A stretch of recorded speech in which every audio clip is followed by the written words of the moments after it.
compact pickup trucks are back thanks to a pair of new models from pickup truck first-timer Hyundai and pickup sales king Ford.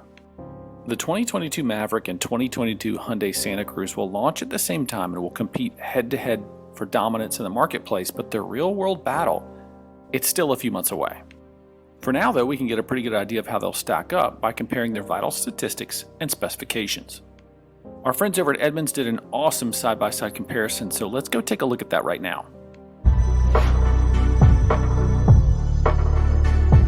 Over the last few weeks, we've seen the introduction of two very specific, very unique, and very new vehicles, the Hyundai Santa Cruz and the Ford Maverick. Both fall into what we would consider the compact pickup truck category. They're smaller than mid-sized trucks like the Honda Ridgeline or the Toyota Tacoma. And while Hyundai isn't calling the Santa Cruz a truck, we look at the bed and think, well, truck. I've been calling these two utes, short for utility vehicles, and it's also a fun joke from my cousin Vinny, but they offer quite a bit of versatility for a small package. This can be especially useful for truck buyers that live in crowded cities where parking is hard to find, or buyers that don't need the capability of a mid-size or full-size truck. So before we get a chance to drive these, we wanted to compare the numbers and see how they stack up on paper. Which one are you more interested in? Which one would we recommend? Well, in some cases, the answer might surprise you. We don't know yet what the full pricing breakdown of the Santa Cruz is, but we can do some educated guessing. The first thing we don't need to guess on is the starting price for the Ford Maverick. They say it'll start at $19,995, but that's without destination charges. Most automakers quote prices this way, but it's a bit misleading. With destination, the price will be a little bit closer to $22,000, and that of course will be for the base XL version. Prices for the XLT and Lariat models range a little bit higher, starting around $23,000 and working their way up closer to $40,000. It could be a really neat trick if Hyundai could pull off the same pricing, down near the $22,000 mark, but that's less likely. Why? Well, the interior looked nicer when I sat in it. The styling is more form over function, and it has more capability in key areas on paper. So we expect a starting price around $27,000, when you include destination, of course. The prices work their way up to between $35,000 and $40,000 in our mind, but it's likely that at those higher prices, you'll get more for your money. Okay, so this next category is completely subjective, but I think there's a lot of positive going on for both of these trucks. The Santa Cruz embraces style, being sleek and not calling itself a truck. The Maverick does the opposite. It fully embraces the "look at how basic I am," being designed by someone who only knows how to draw right angles. So, what's powering these two? Let's talk about the Ford first. At launch, there will be two engines available. The first, and the standard powertrain, is a 2.5-liter four-cylinder with a hybrid system. It's paired with a continuously variable transmission. Official EPA fuel economy estimates aren't out for the MAV yet, but Ford is saying that the base engine will get 37 mpg combined with front-wheel drive. All-wheel drive will likely drop that a little bit. Optional is a 2-liter turbocharged four-cylinder paired to an 8-speed automatic with much more power. No official estimates are out yet, but this engine is in both the Escape and the Bronco Sport, so it'll be safe to assume that it's somewhere around the mid-20 mpg range. And the Santa Cruz, it has two engines as well. The standard engine is a 2.5-liter four-cylinder that puts out a bit more torque than the Maverick, and it's paired with an 8-speed automatic. The EPA estimates that it will return 23 mpg combined with front or all-wheel drive. That's, well, a lot less than the Maverick Hybrid. The optional engine is a 2.5-liter turbocharged four-cylinder. It has a bit more power than the Maverick, totally respectable for its size, and it's paired with an 8-speed dual-clutch transmission. DCTs, though, are normally associated with sports cars that typically have faster shifts, but they can be clunky at slow speeds, which may hinder off-road capability and in-town maneuverability. If it's well sorted out, though, it could be an interesting combination. The EPA says it'll get 22 mpg combined. So, in this case, the edge goes to the Ford for mpg and the Hyundai for power, but we'll have to wait and see how that translates to performance, and one big factor in that acceleration piece is size.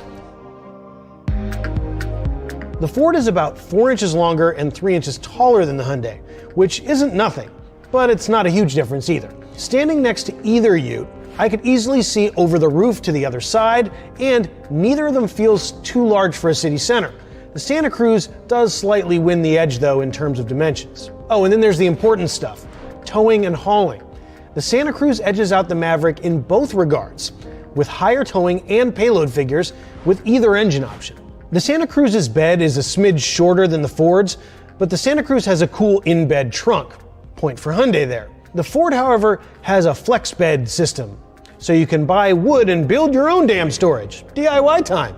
What flex bed basically means, though, is that you can create an easily configurable storage system for bikes or kayaks or tools, just using some wood and the pre-built slots in the bed.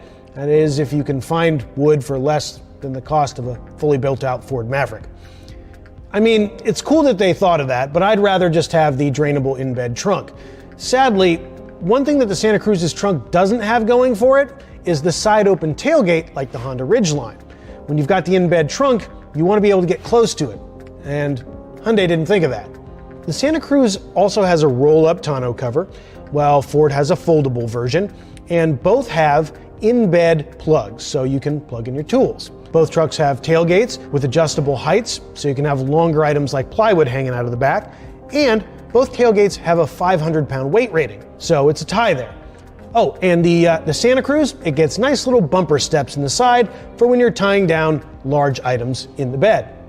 As it stands, I've lost track of all the points that I was supposed to be keeping track of, but it feels like the less trucky-looking truck in this comparison gets the win in most of the truck utility categories. Get in either one of these vehicles and you'll get different impressions right away. The Ford is meant to appeal to a no-nonsense buyer. It uses hard plastics and large water bottle holders for all you adventurous, hydrated types.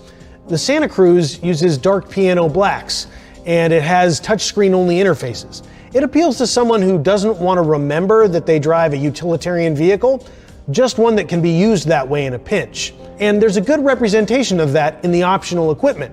The Santa Cruz, you can get ventilated seats. The Maverick, you can't. Materials quality is definitely higher in the Santa Cruz that we sat in than the Maverick that we sat in, but we saw what's probably a higher trim level on that Santa Cruz. So to get a real sense of all the differences, we'll have to see all the trims and see similarly priced ones next to each other at the same time. Who's up for a comparison test? Storage is about the same for these two, with decent-sized center consoles, under-seat storage in the back, but where the Ford pulls ahead is in terms of its massive door pockets. It doesn't have as many USB ports though. The Santa Cruz has 4 and the Maverick we sat in only had 2. Also, the Santa Cruz comes with stuff like wireless smartphone connection, where the Maverick doesn't. And it gets a composite bed liner, where in the Maverick you'll have to get one sprayed in. It would appear then that we have two pretty evenly matched trucks here. There are categories where the Ford dominates, like MPG and pricing, but there are other spots where the Hyundai pulls ahead, like towing and payload. We're anxious to get both of these trucks in-house for testing on the Edmunds test track and out in the real world. But let us know in the comments below what kind of tests you want to see. Maybe we should do something completely ridiculous, like take them both out to the Rubicon Trail and see how many feet they can get, or hook them both up to a really big trailer and drive straight up a mountain. Now, we don't know about you, but it's going to be really hard to choose between these trucks. But if you had to put us to a vote, we'd probably go with the Maverick. We love the simple style, the features, and we trust Ford with trucks. They do it so well. Let us know what you would choose down in the comments below. Thanks for watching, and hey, smash one of those videos on your screen right now so that we can see what you want to see more of. And until next time, we'll see you out on the roads.